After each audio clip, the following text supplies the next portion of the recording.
مرحبا ماہ رمضان، مرحبا ماہ رمضان۔ الحمدللہ رب العالمین، وکفا وسلام علی عبادہ الذین اصطفیٰ، اما بعد فاعوذ باللہ من الشیطان الرجیم، بسم اللہ الرحمن الرحیم۔ انا انزلناہ فی لیلۃ القدر وما ادراک ما لیلۃ القدر، لیلۃ القدر خیر من الف شہر، تنزل الملائکۃ والروح فیہا باذن ربہم من کل امر، سلام ہی حتی مطلع الفجر۔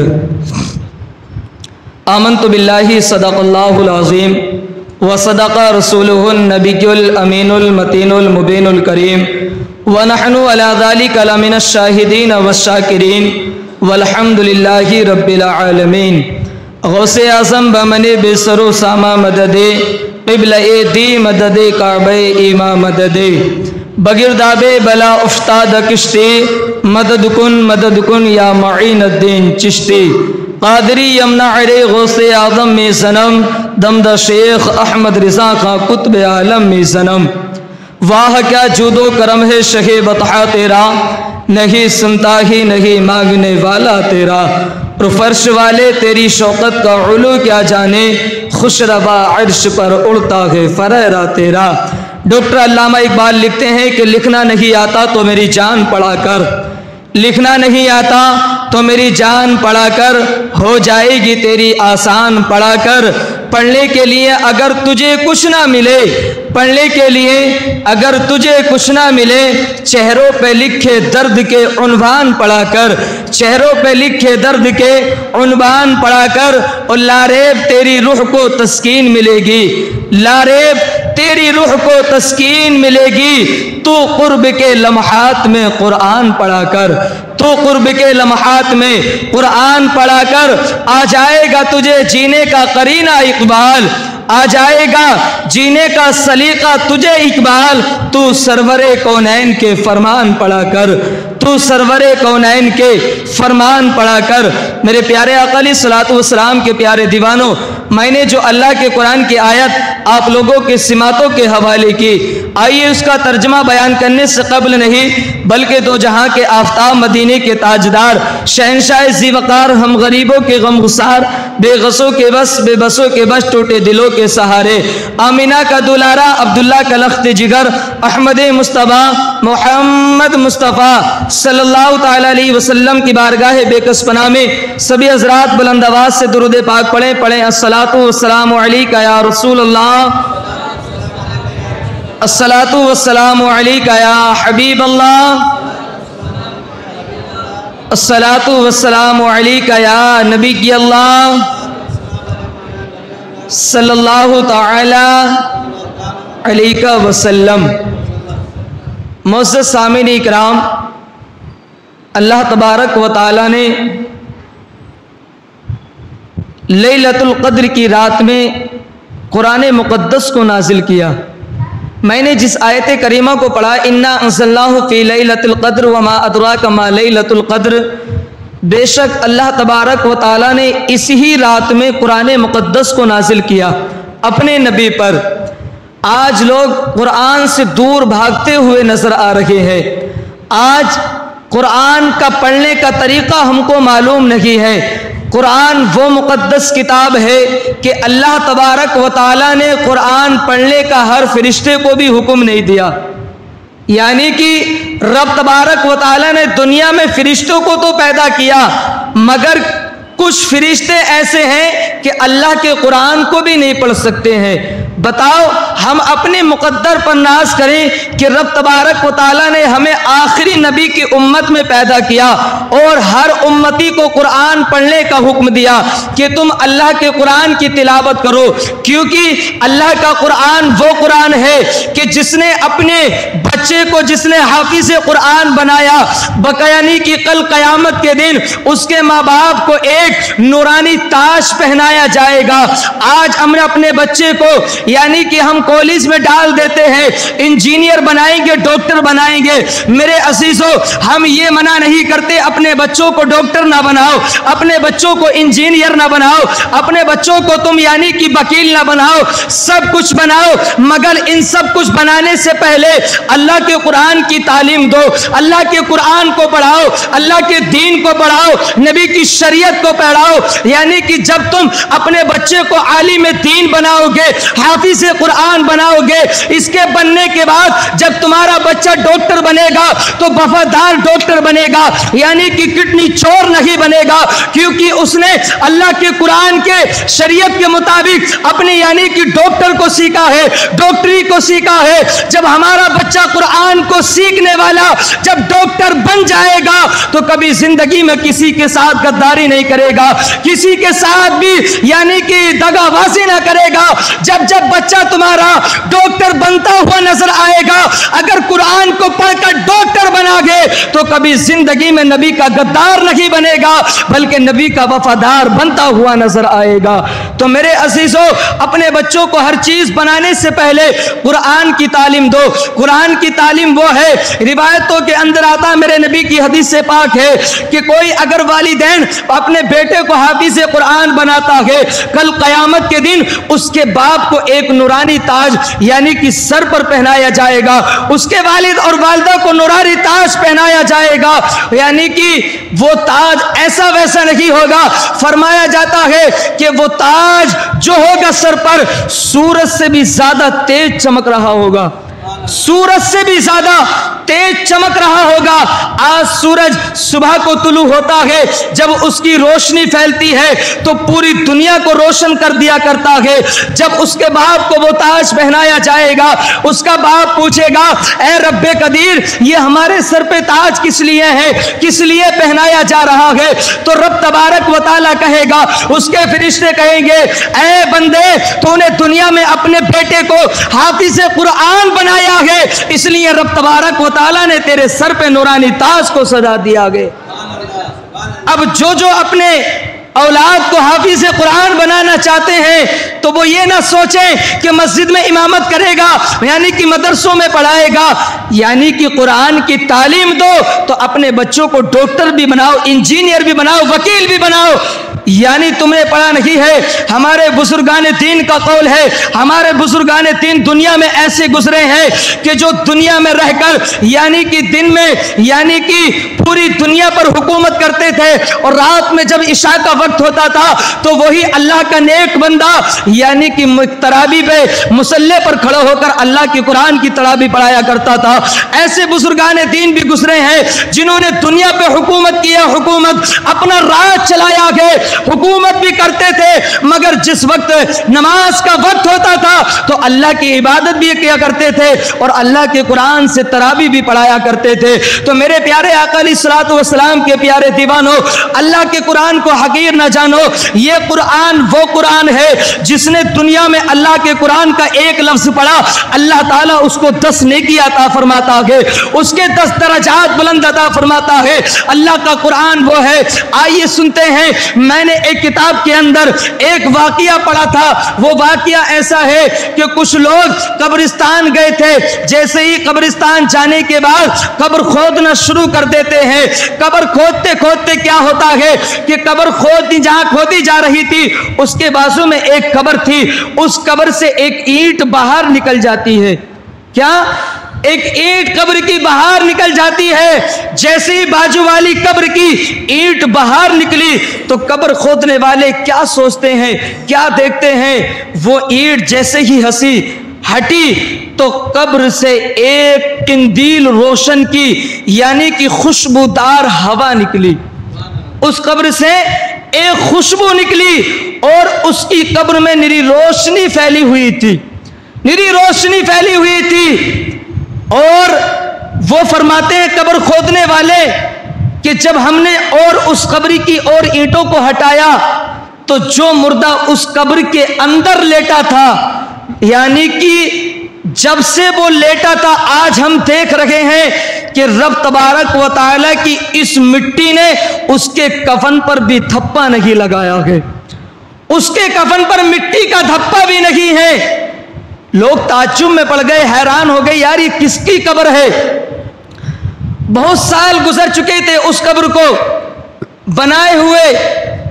جیسے ہی کچھ لوگوں کا معمول تھا کہ یار یہ تو فلاں شخص کی قبر ہے، چلو اس کے گھر پہ جا کر پوچھتے ہیں کہ اس نے دنیا میں ایسا کون سا عمل کیا کہ اللہ تبارک و تعالیٰ نے اس کی قبر کو روشن کر دیا، اس کی قبر سے خوشبو نکل رہی ہے، اس کے کفن پہ بھی دھپا نہیں ہے، ایسا اس نے کون سا عمل کیا؟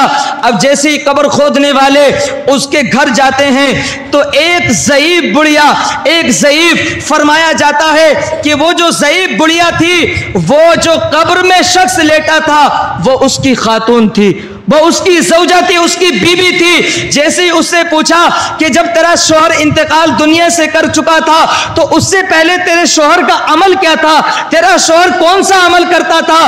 تاکہ ہم نے اس کی قبر میں دیکھا ہے کہ رب تبارک و تعالیٰ نے اس کی قبر کو روشن کیا ہے، اس کی قبر سے خوشبو نکل رہی ہے۔ تو وہ ضعیف بڑھیا کہتی ہے کہ میں نے اپنی زندگی میں اپنے شوہر کو کسی عمل کرتے نہیں دیکھا، کوئی عمل کرتے ہوئے نہیں دیکھا، مگر میں نے اپنے شوہر کو اپنی زندگی میں ایک عمل کرتے ہوئے ضرور دیکھا تھا کہ جب وہ مسجدوں کے اندر نماز پڑھنے جایا کرتا تھا تو میں نے سنا ہے، مجھ سے بتایا کرتے تھے کہ میرا شوہر جب کوئی مسجد میں قرآن پڑھا کرتا تھا تو اس کے قریب آ کر بیٹھ جایا کرتا تھا، اور یعنی کہ اس کے قرآن کے پڑھنے کو سنا کرتا تھا۔ اس کے دل میں ایک دن یہ خیال آیا، اس نے بتایا تھا کہ کاش میں بھی اللہ کا قرآن پڑھتا، کاش میں بھی اللہ کا قرآن سیکھ لیتا، مگر اس کے دل میں قرآن کی اتنی محبت تھی کہ رب تبارک و تعالیٰ نے اسے قرآن سننے کی بدولت اس کی قبر کو روشن بھی کر دیا گئے، اور اس کی قبر میں رب تبارک و تعالیٰ نے جنت کی کھڑکیوں بھی کھول دیا گئے۔ فرماتی ہیں کہ اس کا عمل یہ تھا کہ وہ قرآن پڑھنے والوں کے بازو بیٹھ کر قرآن کو سنا کرتا تھا۔ اب یہاں پر ایک بات یہ سمجھ میں آتی ہے کہ جب پڑھنے والے سے سننے والے کا عمل رب تبارک و تعالیٰ کو اتنا پیارا ہے کہ اس کی قبر کو روشن کر دیا، اس کے کفن پہ بھی دھپا نہیں ہے، تو بتاؤ جو اپنی زندگی میں قرآن پڑھنے والا اگر بن جائے تو رب تبارک و تعالیٰ اسے کتنے انعام عطا فرمائے گا، کتنے انعام عطا فرمائے گا۔ قرآن بہت مقدس کتاب ہے۔ حضرت ابو ہریرہ رضی اللہ تعالیٰ عنہ سے مروی ہے کہ نبی کونین صلی اللہ تعالیٰ علیہ وسلم نے ارشاد فرمایا کہ رب تبارک و تعالیٰ نے اس زمین و آسمان کو بنانے سے پہلے، اس انسان کو بنانے سے پہلے رب تبارک و تعالیٰ نے قرآن کی طٰہٰ و یاسین کی 2 سورتوں کو نازل فرمایا تھا، ان 2 سورتوں کو نازل فرمایا تھا، ان 200 سورتوں کو پڑھا جاتا تھا تو رب تبارک و تعالیٰ کے فرشتے کہتے تھے اے رب قدیر یہ جو سورتیں ہیں تو نے کس کے لیے بنائی ہے، کس کے لیے بنائی ہے؟ تو رب تبارک و تعالیٰ کہتا ہے کہ میں نے اپنے محبوب کی آخری امت کے لیے بنائی ہے، اپنے محبوب کی آخری امت کے لیے بنائی ہے۔ بتاؤ 1000 سال پہلے، دنیا بنانے سے پہلے اللہ نے قرآن کی تعمیل کی ہے، قرآن کو بنایا ہے، تو یہ قرآن ایسا ویسا نہیں ہے، بہت مقدس کتاب ہے، بہت پاکیزہ کتاب ہے۔ یعنی کہ دنیا کے اندر اللہ نے فرشتوں کو بنایا کہ کچھ فرشتے ایسے قرآن پڑھنے کا حکم نہیں ہے، مگر وہ فرشتے خدا کی بارگاہ میں عرض کرتے ہیں اے رب قدیر اگر ہم قرآن کی لذت کو اٹھانا چاہیں، اگر قرآن کی لذت کو پانا چاہیں تو ہم کیا کریں، کیا کریں، کیا کریں؟ تو رب تبارک و تعالیٰ کہتا ہے اے فرشتوں اگر تم میرے قرآن کی لذت کو اٹھانا چاہتے ہو، اس کی لذت کو پانا چاہتے ہو تو میں تم کو حکم دیتا ہوں جاؤ روئے زمین پہ چلے جاؤ، جو میرا بندہ قرآن کی تلاوت کر رہا ہے اس کے لبوں پر جا کر اپنے لبوں کو رکھ دو اور تم قرآن کی لذت کو پالو۔ اس کے لبوں پر جا کے اپنے لب کو رکھ دو۔ ہمارے لب کیسے دن بھر میں جناب کتنی گالی دیتے ہیں، دن بھر میں پتہ نہیں کتنی چغل خوری کرتے ہیں، مگر اللہ نے فرشتوں کو حکم دیا کہ میرے آخری نبی کی امت جو قرآن پڑھے، یہ نہیں کہا کہ گالی والی دے رہے تو وہ قرآن پڑھے تو ان کے لبوں پر نہیں رکھنا، جو قرآن پڑھے اس کے لبوں پر جا کر اپنے لب رکھ دو اور قرآن کی لذت کو پالو۔ تو میرے عزیزوں ہم قرآن سے دور کیوں نظر آ رہے ہیں؟ آج پوری دنیا قرآن کو مٹانے میں لگی ہے، قرآن کو ختم کرنے میں لگی ہے۔ ان کو پتہ نہیں ہے یہ قرآن ایسی ویسی کتاب نہیں ہے، ایسی ویسی کتاب نہیں ہے، بلکہ جس رب نے اپنے محبوب پر نازل کی ہے تو اس قرآن کی حفاظت کرنے والا اللہ بھی ہے اور اس کا محبوب بھی ہے۔ تو میں تو یہ کہتا ہوں آج جو دنیا قرآن کو مٹانے کی کوشش کر رہی ہے، قرآن کی صورتوں کو مٹانے کی کوشش کر رہی ہے، ان کو پتہ نہیں ہے کہ تم ایک قرآن کو مٹا دو گے، دو قرآن کو مٹا دو گے، مگر جن جن حافظوں نے اپنے سینے میں قرآن کو وابستہ رکھا ہے کیا تم ان کے سینوں کو بھی مٹا دو گے؟ تم کاغذ کے قرآن کو تو مٹا دو گے مگر تم اللہ کے بنائے ہوئے بندوں کے اندر جو سینوں میں حافظ قرآن ہے ان کے سینوں کو نہیں مٹا سکتے۔ کیونکہ ڈاکٹر علامہ اقبال نے پاکستان کی سرزمین سے جب قلم اٹھایا تھا تو لکھتے ہیں کہ ہے قول محمد قول خدا، فرمان نہ بدلا جائے گا اور بدلے گا زمانہ لاکھ مگر قرآن نہ بدلا جائے گا، بدلے گا زمانہ لاکھ مگر قرآن نہ بدلا جائے گا۔ تو میرے عزیزو اس قرآن کی اہمیت کو سمجھو، اس قرآن کی پاکیزگی کو سمجھو، کیونکہ فرشتے بھی ناز کرتے ہیں، فرشتے اے اللہ جس محبوب پہ تو نے قرآن کو نازل کیا اور جس امت کے لیے تو نے قرآن کو نازل کیا وہ امت کتنی خوش نصیب ہوگی، کتنی عظمت والی وہ امت ہوگی، کتنی پیاری وہ امت ہوگی۔ تو وہ امت کون ہے؟ ہم جیسے گناہگار ہی تو وہ امتی ہیں جن پر اللہ تبارک و تعالیٰ نے یہ تحفے میں قرآن بھیجا ہے، تحفے میں قرآن بھیجا ہے۔ ایک روایت میں برکات شریعت کے اندر پڑھ رہا تھا کہ قرآن پڑھنے والے کی قرآن سفارش بنے گا، یعنی کہ اس کی شفاعت کرائے گا۔ جو قرآن کی تلاوت کرے گا، قرآن کو پڑھتا رہے گا تو یہ قرآن بندے کی شفاعت کرائے گا، اس کی سفارش کرے گا۔ فرماتے ہیں کہ جیسے ہی بندے کی روح نکلتی ہے اگر وہ قرآن پڑھ کر گیا ہے تو یہ قرآن ایک حسین و جمیل شکل میں، ایک انسانی شکل میں اس اپنے قرآن پڑھنے والے کے قریب آتا ہے، اس مردے کے پاس آتا ہے، اس کے عزیز رو رہے ہیں، اس کے عزیز آنسو بہا رہے ہیں، جیسے ہی اس کے گھر والے اس کو یعنی کہ غسل دیتے، کفن پہناتے ہیں، اس کو قبر میں اتار دیا جاتا ہے۔ سنو میرے عزیزوں سنو، قرآن کتنی مقدس کتاب ہے، کتنی پاکیزہ کتاب ہے۔ جیسے ہی قرآن پڑھنے والے کو قبر میں اتار دیا، اتارنے کے بعد جیسے ہی فرشتے آئے سوالات کے لیے، وہ قرآن حسین و جمیل شکل میں وہاں پہ تشریف لاتا ہے، قبر میں تشریف لاتا ہے اور فرشتوں سے کہتا ہے اے فرشتوں یہ جو قبر میں لیٹا ہے اس کو نہ چھیڑنا، اس کو نہ اٹھانا۔ کہا کہ کون ہو تم؟ کہا کہ میں اللہ کا بھیجا ہوا قرآن ہوں، میں اللہ کا بھیجا ہوا قرآن ہوں۔ تو اللہ کے قرآن نے کہا اے فرشتوں اگر اللہ نے تمہارے اور کام جو سپرد کیے ہیں جاؤ ان کاموں کو کر لو، جاؤ ان کاموں کو کر لو۔ تو یہاں پر یہ ہمیں سبق ملتا ہے، قرآن پڑھ کے گئے تو قرآن ہماری قبر میں سفارش کر رہا فرشتوں سے، فرشتوں سے سفارش کر رہا کہ اس کو نہ چھیڑنا، اس سے سوال نہ کرنا، کیونکہ جو دنیا میں اللہ کا قرآن پڑھ کے آیا ہے تو وہ اللہ کا غدار کیسا ہو سکتا ہے؟ وہ نبی کا غدار کیسے ہو سکتا ہے؟ وہ تو اللہ کا بھی وفادار ہے، اپنے محبوب کا بھی وفادار ہے۔ تو میں یہ چاہتا ہوں اے رب قدیر اس نے تیرے قرآن کی تلاوت کری ہے، میں تجھ سے اس کی سفارش کرتا ہوں کہ کوئی اس کی قبر کو کشادہ کر دے اور اس کی قبر میں جنتی کھڑکیاں کھول دے، اس کی قبر میں جنتی کھڑکیاں کھول دے۔ اب یہاں پر ہی بس نہیں، اس مرنے والے سے قرآن کہتا ہے اے شخص جب تک تجھے میں جنت میں نہ ڈال دوں گا، جنت میں نہ بھیج دوں گا، جب تک میں تیرے قریب سے نہ ہٹوں گا، تیرے پاس سے نہ ہٹوں گا۔ تو ہمیں یہ سبق ملتا ہے کہ اپنی زندگی میں قرآن کو پڑھو، قرآن کو سمجھو، قرآن ہے کیا چیز، قرآن کی اہمیت کو سمجھو، کیونکہ یہ قرآن وہ قرآن ہے کہ رب تبارک و تعالیٰ نے اور نبیوں پہ بہت ساری کتابیں اتاری مگر اس جیسی مقدس کتاب کسی نبی پر نہیں اتاری، کسی نبی پر نہیں اتاری؟ جب کسی نبی پر ایسی مقدس کتاب کیوں نہیں اتاری؟ تو ہمیں اپنے مقدر پر ناز کرنا چاہیے کہ اللہ نے ہمیں یہ قرآن عطا فرمایا ہے، یہ مقدس کتاب عطا فرمائی ہے۔ ہر وقت ہر لمحہ اپنے رب کے اس بھیجے ہوئے فرمان کو، قرآن کو پڑھا کرو، کیونکہ اللہ ایک لفظ سے 10 نیکی عطا فرماتا ہے، 10 نیکی عطا فرماتا ہے۔ اور جاتے جاتے ایک بات اور بتا دوں، اب رمضان گزرنے کو ان قریب ہے، یہ مت سمجھ لینا کہ اب رمضان گزر جائے گا تو ہم سے نماز بھی چھوٹ جائے گی، نماز بھی ہم ختم کر دیں گے۔ جس طریقے سے تم پہ اس رات کے اندر نماز عشاء فرض تھی، جس طریقے سے اس رات کے اندر یعنی کہ سنت تراویح، سنت موقدہ تمہارے اوپر تھی، ویسے ہی اور دنوں میں جو راتیں گزری ہیں رمضان کی، ایسے ہی سنت موقدہ تمہارے اوپر لازم تھی۔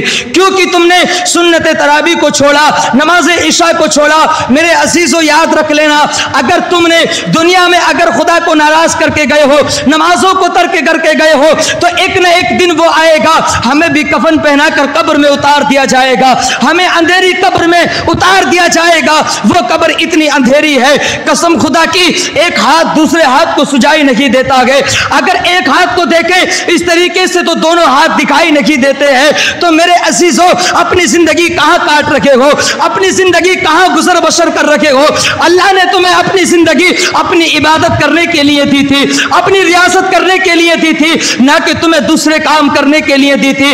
آج بندہ اگر رمضان کا مقدس مہینہ آتا ہے تو مسجدوں کو آباد کر لیتا ہے، جیسے ہی عیدین کی نماز پڑھنے کے بعد مسجدوں کو ایسے چھوڑ دیتا ہے کہ میرے اوپر نماز ہی فرض نہیں ہے۔ یاد رکھ لینا، جس طریقے سے رمضان کے اندر نماز فرض ہے، ایسے ہی اور دنوں میں بھی فرض ہے۔ میرے عزیزو، اللہ نے ہمیں اپنی عبادت کے لیے پیدا کیا ہے، نہ کہ دوسرے کاموں کے لیے پیدا کیا ہے۔ اللہ نے قرآن میں ارشاد فرمایا، وَمَا خَلَقْتُ الْجِنَّ وَالْإِنسَ إِلَّا لِيَعْبُدُونَ، کہ میں نے جن اور انسان کو صرف اپنی عبادت کے لیے پیدا کیا ہے۔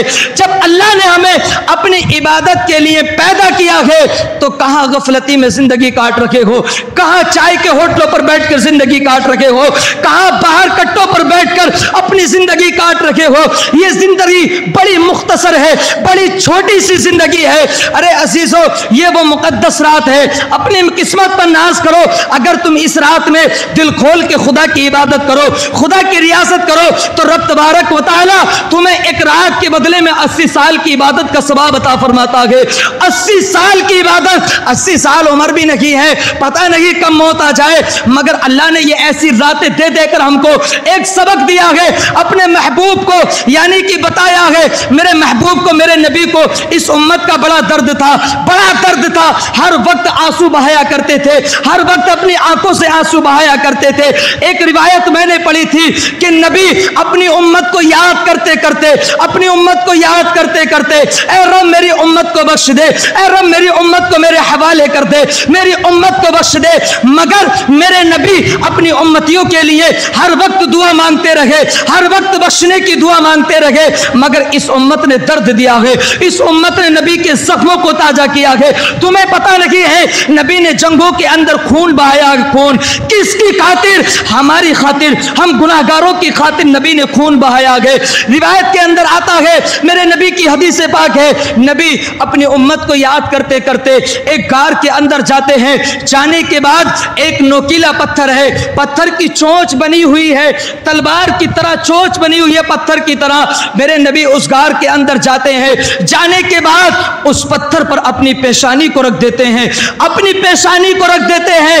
رکھنے کے بعد رب سے کہتے ہیں، اے رب قدیر، جب تک تو میری امت کو نہ بخشے گا میں اس پتھر سے اپنی پیشانی کو نہ ہٹاؤں گا، میں اپنی پیشانی کو نہیں ہٹاؤں گا۔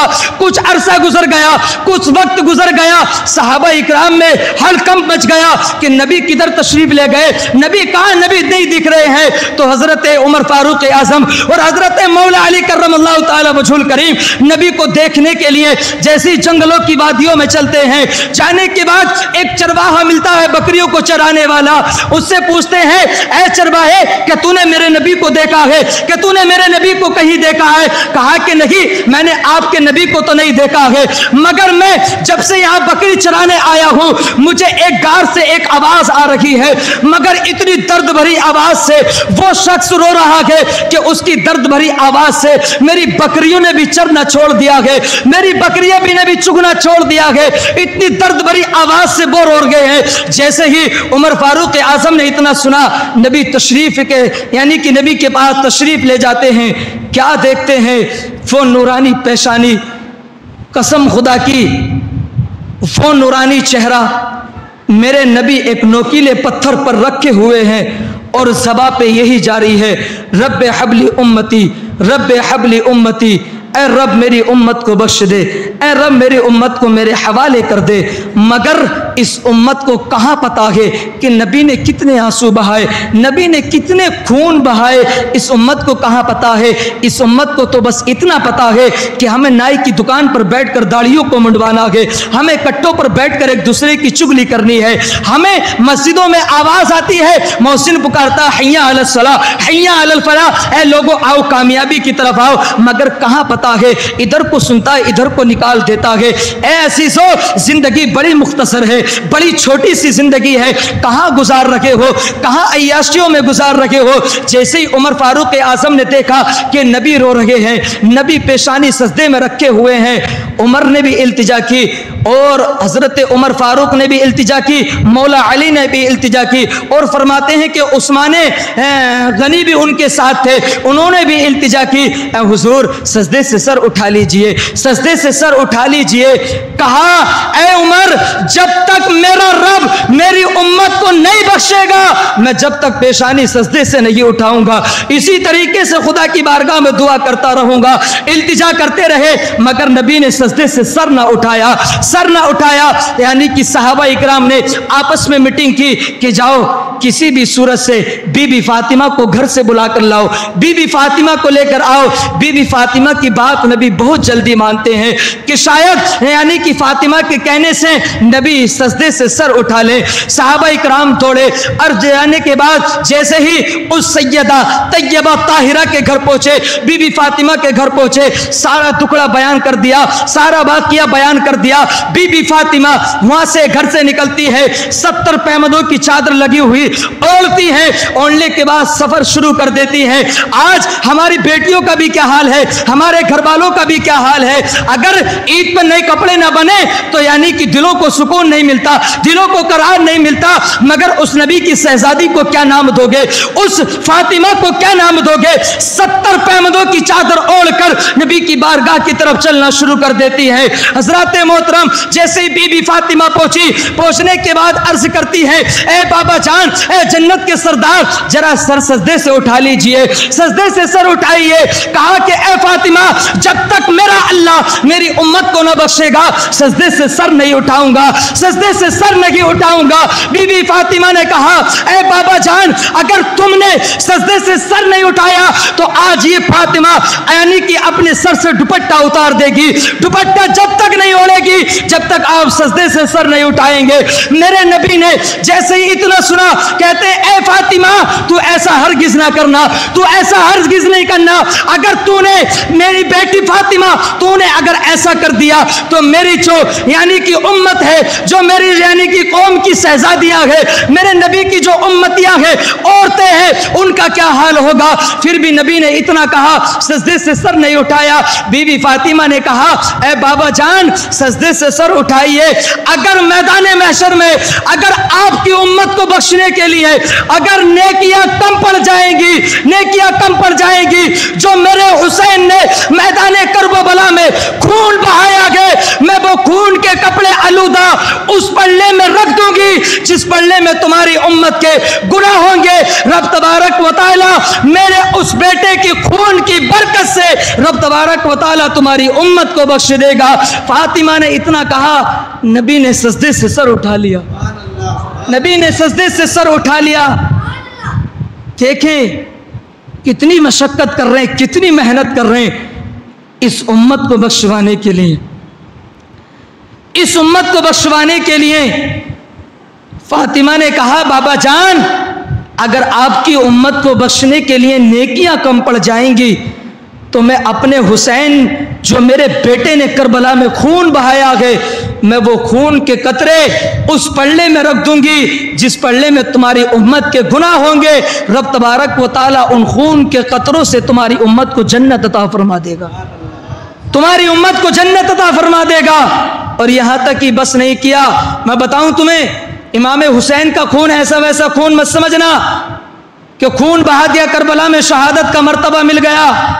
امام حسین کا ایک قطرہ خون کا، ایک قطرہ خون کا، ایک قطرہ، چھوٹا سا قطرہ ایک پلڑے میں رکھ دیا جائے، ایک پلڑے میں رکھ دیا جائے، اور پوری دنیا کے پہاڑ جتنے بھی ہیں ایک پلڑے میں رکھ دیے جائیں، تو وہ ایک خون کا قطرہ تمام پہاڑوں پر بھاری پڑ جائے گا، تمام پہاڑوں پر بھاری پڑ جائے گا۔ اتنا بس نیلا وہ میرے حسین کا خون ہے۔ تو میرے عزیزوں، جب نبی نے ایک نوکیلے پتھر پر رکھ کر اس امت کی بخشش کی دعا مانگی ہے، تو اس امت کو بھی چاہیے کہ اپنے نبی کا حق ادا کرے، اپنے نبی کی شریعت کو سمجھے کہ اللہ نے ہمیں کس طریقے سے زندگی کاٹنے کا طریقہ بتایا ہے۔ آج ہم گناہوں میں ایسے ڈوبے ہوئے ہیں، ایسے ڈوبے، میرے عزیزوں، نبی کونین صلی اللہ تعالیٰ علیہ وسلم کی حدیث پاک ہے، یہ جو مقدس رات ہے نا، مقدس رات، نبی کونین صلی اللہ تعالیٰ علیہ وسلم کا فرمان ہے کہ رب تبارک و تعالیٰ نے نبی سے پہلے جو امتیں پیدا کی ہیں، امتیں پیدا کی ہیں، ان امتوں کی بہت لمبی لمبی عمریں ہوتی تھیں، بہت لمبی لمبی عمریں ہوتی تھی۔ جب نبی نے اپنی امت کی عمریں دیکھی، اپنی امت کی عمریں دیکھی، کہا کہ اور امتیوں کے برابر میرے نبی، میرے امتیوں کی تو کوئی عمر ہی نہیں ہے، کوئی حیثیت نہیں ہے۔ تو دیکھیں اللہ اپنے محبوب سے کتنا پیار کرتا ہے، کتنی محبت کرتا ہے۔ میرے اللہ نے اپنے محبوب سے کہا، اے میرے محبوب، رنجیدہ ہونے کی بات نہیں ہے، غمزدہ ہونے کی بات نہیں ہے، میں نے اور امتیوں کی جو لمبی عمریں کری ہیں، وہ لمبی عمروں میں عبادت کیا کرتے تھے۔ اگر کوئی آپ کا امتی، اگر میں نے جو راتیں تمہاری امت کو دی ہے، جسے شب معراج کہتے ہیں، جسے شب بیرات کہتے ہیں، جسے لیلۃ القدر کہتے ہیں، یعنی کہ شب قدر کی رات کہتے ہیں، اگر کوئی امتی آپ کا دل کھول کر میری عبادت کر لے، تو جو امتیوں کی عمریں گزری ہیں، کہیں ان سے 1000 سال، یعنی کہ جو عمریں گزری ہیں ان سے زیادہ میں ان کو ثواب عطا فرماؤں گا۔ ان کی 80 سال کی عمریں گزری، 1000 سال کی عمرہ گزری، اس رات عبادت کر لو، رب تبارک و تعالی 1000 مہینوں سے بھی زیادہ رب تبارک و تعالی عبادت کرنے کا ثواب عطا فرماتا ہے۔ اس زندگی کو ایسے نہیں، اللہ نے بہت بڑے بڑے تحفے دیے ہمیں، بہت بڑے بڑے انعام دیے ہیں، مگر ہم نے ان انعاموں کو استعمال نہیں کیا۔ استعمال اگر اپنی زندگی میں کچھ کیا ہے تو صرف گناہوں کو استعمال کیا ہے، گناہوں کو استعمال کیا اور کچھ بھی استعمال نہیں کیا۔ میرے عزیز، کہنے کا مقصد یہ کہ جس طریقے سے ہم پہ نماز رمضان کے اندر فرض ہے، ایسے ہی رمضان کے بعد بھی فرض ہے۔ رمضان کے بعد دیکھو مسجدیں ویران آتی ہیں، مسجدیں ویران ہو جاتی ہیں، مسجدوں کی صفیں خالی ہوئی نظر آتی ہے۔ مفسرین اکرام بیان فرماتے ہیں کہ جس مسجد کے اندر نمازی نہیں جاتے، صفیں خالی رہتی ہیں، رب کی بارگاہ میں وہ صفیں عرض کرتی ہیں، اے رب قدیر، جس نے مجھے ویران کیا ہے، مسجد کہتی خدا کی بارگاہ میں، اے اللہ، جس نے مجھے ویران کیا ہے تو اس کے گھر کو ویران کر دے، تو اس کے گھر کو ویران کر دے۔ کیا پیچھے کا وقت نہیں دیکھا تم نے، کتنا بھیانک وقت گزرا؟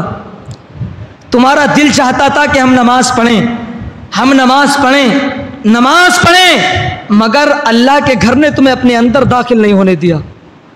یہ ایک عبرت ہے ہمارے لیے، سبق ہے ایک ہمارے لیے کہ تم مسجد کے اندر نماز پڑھنے تو آنا چاہتے تھے، مگر مسجد نے اپنے اندر تمہیں گھسنے نہ دیا۔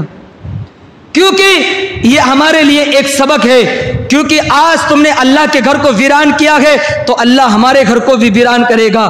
اور جو وہ لاک ڈاؤن لگا تھا اس سے ہمیں ایک سبق سیکھنے کو ملا، وہ یہی سبق ہے، نماز پڑھنے کو دل چاہتا تھا، چلو نماز پڑھیں گے، نماز پڑھیں گے، مگر مسجد نے اپنے اندر داخل نہیں ہونے دیا۔